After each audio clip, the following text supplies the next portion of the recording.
Whether you love it or hate it, revel in it or avoid it at all costs, drama is going to be a part of your life at some point or another. Because the truth is, as long as you interact with other people, the potential for drama and conflict will always exist. As long as there's tea on the table, there's a chance that it's gonna spill. And when that hot beverage spills, oh boy, watch out. Cause in my time as a guidance counselor, easily the biggest concern I work with students through is drama. Yeah, it's not bullying, it's not any other buzzword we throw around, it's drama. And as it turns out, there's a movie that goes into what causes drama amongst people, the very force that can destroy friendships. And oddly enough, it's Wreck-It Ralph 2 that reveals this secret. Hey, don't give me that look, I'm serious. How on earth does Ralph Breaks the Internet expose the source of all drama? I'm the guidance guy, and let's take a look into this.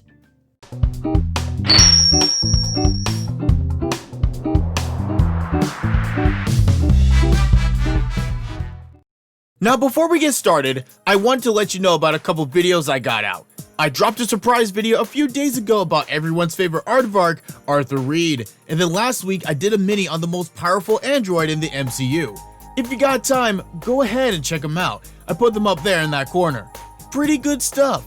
And if you want to help out your internet school counselor, do the YouTube thing. Like, subscribe if you haven't already, cause why are you holding out on me like that, man? And be sure to have those notifications on. But let's keep moving. Wreck-It Ralph 2 on the surface is about how Ralph and Vanellope were able to save Sugar Rush from being condemned after the game broke. And it can be hard to see this movie as little more than a lighthearted romp of a sequel. To me, it always felt like this movie happened because some Disney execs saw the Emoji Movie and said to each other, "Bruh, we could do better than that," and then went and did that thing. But despite the cotton candy feels and the massive amounts of Disney fan service, there's a surprising amount of depth in this movie, and it comes from the friendship between Ralph and the most subversive Disney princess of all time. These two have been friends for 6 years at this point, and Ralph is more than content to keep things the way they've been. They work in their respective games during the day and then hang out after they clock out. But the Peppermint Princess wants a little more to her current existence, and as the film goes on, she finds that answer. Slaughter Race. The excitement, the unpredictability, the gritty realism. She wanted all of that in life. But here's Ralph over here trying to keep her away from that life, from that dream of hers.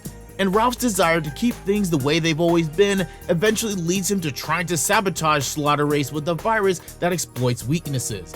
Naturally, this doesn't go as planned, and it ends up creating a Gigantamax Ralph that threatens to take Vanellope for himself and destroy everything in the internet. And it's only with the combined powers of the Disney princesses and Ralph resolving his issues that they're able to save the day and do the thing that they were in the internet to do in the first place.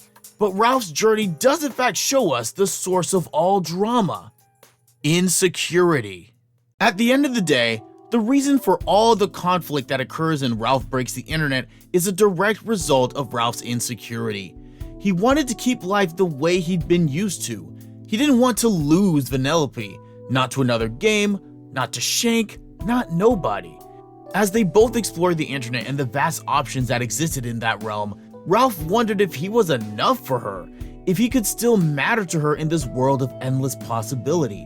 Compared to the stable life that they had lived before, the net was the complete opposite. It was everything Vanellope was asking for, and it terrified the wrecker. He was insecure because he felt inadequate. That suddenly with Von Schweetz with new friends and new experiences, that Ralph now felt irrelevant, and he dedicated himself to proving to his friend just how vital he still was, not realizing that by doing so, he was turning himself into the very thing he wanted to outgrow in the first movie: a villain, culminating in a massive, creep-tastic monster that was so focused on his obsession of keeping and possessing his friend that literally nothing else mattered. And this is something that I see a lot with my students.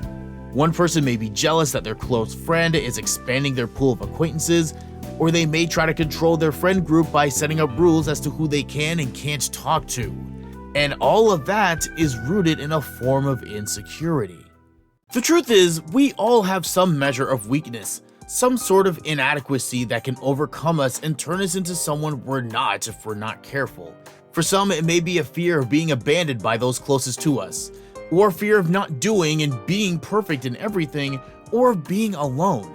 And those weaknesses can cause us to act in ways that on the surface look like we're protecting ourselves and giving us the life that we want, but in reality are simply creating a house of cards that can collapse with a strong gust of wind. And there are really only two surefire ways to protect yourself from drama. 1. Don't surround yourself with people who have nothing but drama following them. Cause don't think that it won't get to you, because it will, and it gets ugly when it happens.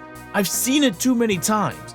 You don't have to be directly involved in the drama to be dragged into it. The second way is to not let your insecurities control you. Understand what your triggers are, what your fears are. Spend some time finding out where those fears came from and confront the lies that keep those insecurities alive.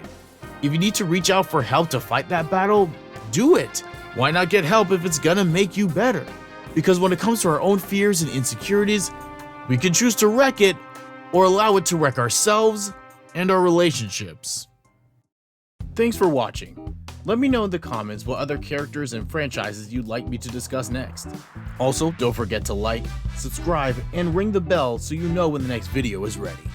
Until next time.